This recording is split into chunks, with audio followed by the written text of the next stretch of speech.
Hello everyone, how are you all guys? Hope you all guys are fine.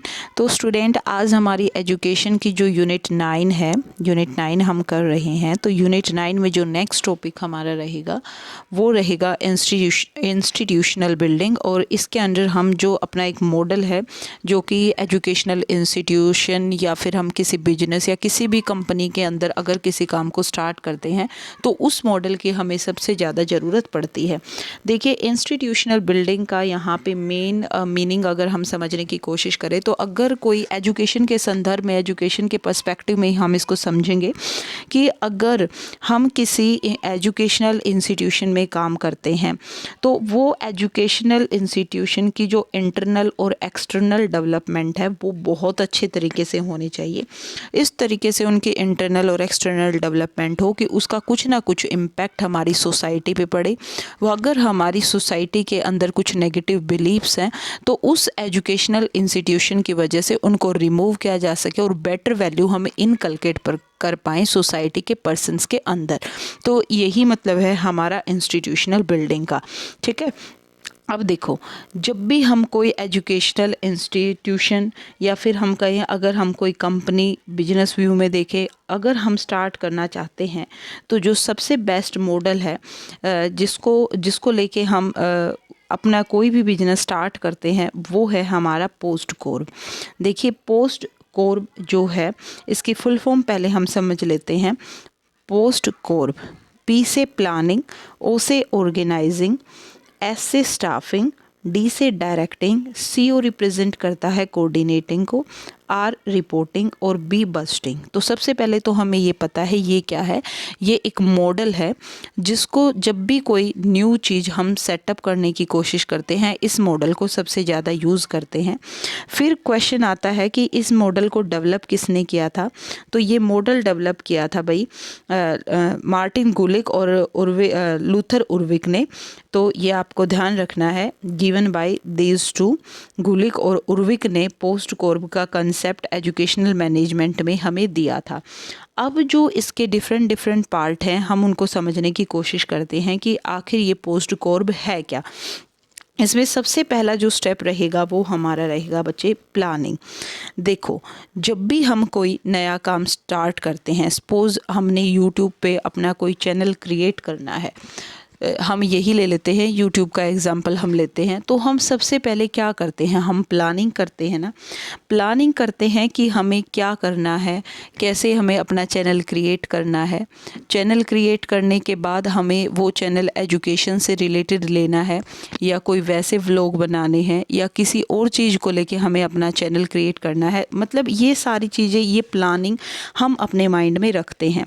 तो planning क्या होता है, एक ब्रॉड स्केच होता है किसी भी काम का जिसको हम कंप्लीट करेंगे एक प्रोसीजर के थ्रू। ठीक है, तो प्लानिंग हम यही कह सकते हैं, this is the first and most important step in the post core as it set the overall structure of the process with activities and timeline.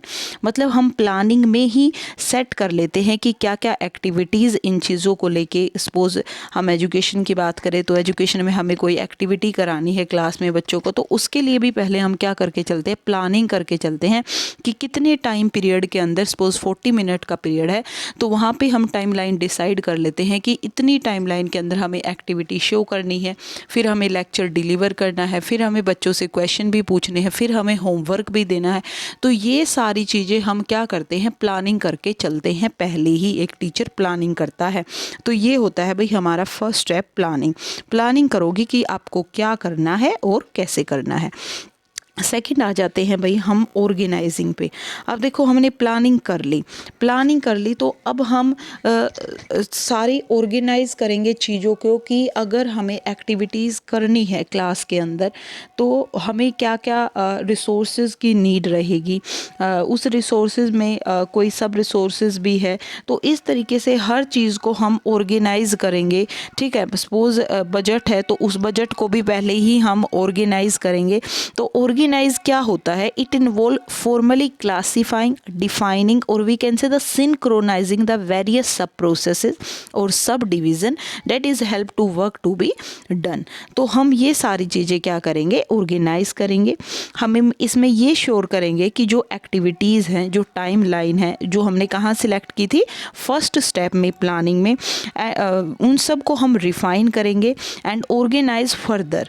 दोबारा से हम उन चीज़ों को ऑर्गेनाइज करेंगे and so that the right people can be staffed to execute the these task. Organise करना क्यों ज़रूरी है? क्योंकि अगर कोई काम हम करवा रहे हैं तो उसके लिए हमें राइट पीपल की, राइट स्टाफ की नीड होगी जो उस टास्क को एग्जीक्यूट करेगा। तो बेटा इन सब ये जो सारी चीज़ें हैं हम ये किस स्टेप के अंदर करेंगे? हम करेंगे ऑर्गेनाइजिंग के अंदर। आई थिंक सेकेंड स्टेप भी क्लियर हो गया होगा। थर्ड है हमारा स्टाफिंग। अब देखो, कोई भी चीज़ हम अकेले तो नहीं कर सकते, एक टाइम पीरियड के बाद हमें स्टाफ की भी नीड होती है। तो स्टाफ में हम क्या करेंगे? हम रिक्रूट करेंगे किसको? Selecting the right candidate for the job and facilitating their orientation and training while maintaining the favourable work environment for him और फॉर देम। ठीक है, हमें क्या करना है? मैनेजर को, जो भी लीडर है, कि अगर आपको कोई काम कराना है तो उसके लिए आपको स्टाफ को रिक्रूट करना पड़ेगा और वो स्टाफ ऐसा होना चाहिए जो एक्सपर्टाइज हो अपने काम के अंदर। ठीक है, जिसको एक्सपीरियंस हो। राइट वर्क के लिए हमें राइट पर्सन को सिलेक्ट करना पड़ेगा। तो ये आता है हमारा स्टाफिंग के अंदर। अब अगर एजुकेशन में हम बात करें तो हमें टीचर्स को, नॉन टीचिंग स्टाफ को, हमें बहुत सारे लोगों की नीड होती है।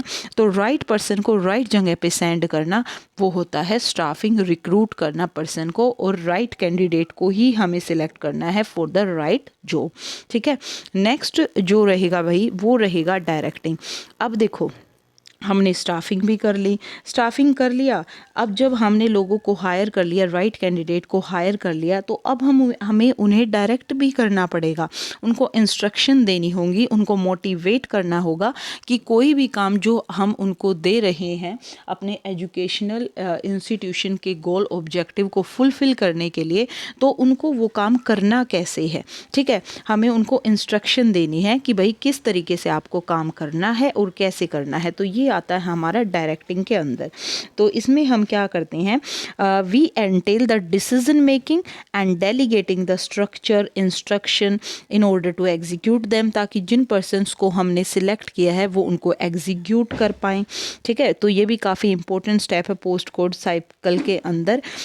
और क्योंकि इसी स्टेप में हम क्या करते हैं, जो भी हमारे एम्प्लॉयज़ होते हैं जिनको हमने रिक्रूट किया है उनके सामने हम क्लियर ऑब्जेक्टिव शो करते हैं कि आपको इन ऑब्जेक्टिव्स को फुलफ़िल करने के लिए किस तरीके से काम करना है। ठीक है, नेक्स्ट स्टेप रहेगा हमारा कोऑर्डिनेटिंग। कोऑर्डिनेटिंग देखो, अब हमने क्या किया? प्लानिंग कर लिया, ऑर्गेनाइज कर लिया, स्टाफिंग कर लिया, अब उनको डायरेक्ट कर लिया, डायरेक्शन भी उनको दे दी। अब हमें उनको कोऑर्डिनेशन करना है। अब देखिए, अगर एजुकेशन डिपार्टमेंट की हम बात करें तो एक स्कूल के अंदर अलग अलग डिपार्टमेंट होते हैं, वहाँ पे HODs उनके अलग अलग होते हैं, सब अपने तरीके से काम करते हैं। तो सब के बीच में ना एक कोऑर्डिनेशन होना चाहिए। ठीक है, कोऑर्डिनेशन होगा, अगर किसी को कोई प्रॉब्लम है तो वो ईजिली दूसरे डिपार्टमेंट से जाके बात कर सकता है। तो ये भी काम एक मैनेजर का होता है कि वो इंटरलिंकिंग करे सारे कंपोनेंट ऑफ द वर्क को। अब देखिए, कोई एक इंग्लिश डिपार्टमेंट का, कोई साइंस डिपार्टमेंट का है, लेकिन काम तो सारे मिलके ही कर रहे हैं ना। अगर अब किसी को प्रॉब्लम आती है तो दो डिपार्टमेंट के बीच में जो इंटरलिंकिंग का काम है वो भी हमारे लीडर का, मोटिवेटर का होता है। तो हमें कोऑर्डिनेशन भी वहाँ पे रखना पड़ेगा। नेक्स्ट है भाई रिपोर्टिंग। अब हमने कोऑर्डिनेशन कर दिया, काम स्टार्ट कर दिया, इंस्ट्रक्शन उनको दे दी। अब रिपोर्टिंग का मतलब क्या होता है कि हमें रिपोर्ट करना है जिन स्टाफ को आपने हायर करना है, एक दूसरे को रिपोर्ट करना है, बताना है अपनी प्रोग्रेस के बारे में कि उनका काम डायरेक्शन के बाद कैसा चल रहा है, कहाँ तक वो काम पहुँचा है। तो रिपोर्टिंग में हम क्या करते हैं? रेगुलरली अपडेट करते हैं सुपीरियर को। ठीक है, हम देखो, हमारे ऊपर कोई सुपीरियर होता है, हमारा कोई लीडर होता है, तभी हम काम को करते हैं।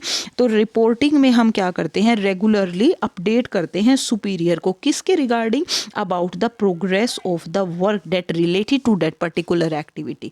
ठीक है, जिस भी एक्टिविटी को लेके काम चल रहा है, उस एक्टिविटी की प्रोग्रेस कितनी है, उस चीज़ को लेके हमें अपने सुपीरियर को क्या करना है, रिपोर्ट करना है। And this information dissemination can be through records और इंस्पेक्शन। वो अब कैसे हो सकती है, या तो कोई रिकॉर्ड हो हमारे काम का, या फिर इंस्पेक्शन की जाए तो वो एक रिपोर्ट हमें मिल जाती है। लास्ट स्टेप जो हमारा पोस्ट कोर्प का रहेगा भाई, वो है बजटिंग। देखो ये बहुत इम्पोर्टेंट स्टेप है, क्योंकि बजटिंग के अंदर ही जो भी एक्टिविटी हैं, अगर हम बिजनेस की बात करें, लाइक ऑडिटिंग होता है, अकाउंटिंग होता है, फिजिकल प्लानिंग होता है, कंट्रोल होता है, तो ये सारी हमारी बजटिंग के अंदर आती हैं। मतलब हर एक टास्क को करने में कितना टाइम लग रहा है, कितने रिसोर्सेज हमारे खर्च होंगे। ऐसा तो नहीं है कभी हम ज़्यादा रिसोर्सेज यूज़ करके उनका मिसयूज़ कर दें। ठीक है, तो ये बजटिंग में सब कुछ हमें प्लान करना पड़ता है, प्रॉपर बजट होना चाहिए, एक्सपेंडिचर प्रॉपर होना चाहिए। तो ये सारी चीज़ें भी हमें मैनेज करनी पड़ती हैं। ठीक है, ताकि जो हमारे रिसोर्सेज, सपोज अगर कम रिसोर्सेज से काम चल रहा है और हम फालतू में रिसोर्सेज का यूज़ करके उनको मिसयूज़ कर रहे हैं, तो उसमें भी एक इंस्टीट्यूशन का ही लॉस होता है। तो बजटिंग बहुत ज़रूरी है। तो हर चीज़ के लिए इस स्टेप में हम बजट को मेंटेन करते हैं कि हमें कितना पैसा और कितना टाइम, कितना रिसोर्सेज को हमें यूटिलाइज करना है इन एक्टिविटीज़ को कंप्लीट करने के लिए। तो ये था भाई हमारा post core. Hope so understood by all. अगर किसी को कोई प्रॉब्लम है तो आप कमेंट बॉक्स में मेरे को क्वेश्चन डाल सकते हैं। ठीक है, तो नेक्स्ट जो हम करेंगे नेक्स्ट वीडियो में, वो हमारा रहेगा CPM, क्रिटिकल पाथ मेथड, और PERT। हम ये दोनों कंप्लीट करेंगे। तो अगर आपको वीडियो अच्छी लगती है तो वीडियो को लाइक करें, शेयर करें एंड चैनल को सब्सक्राइब करें। Thank you everyone.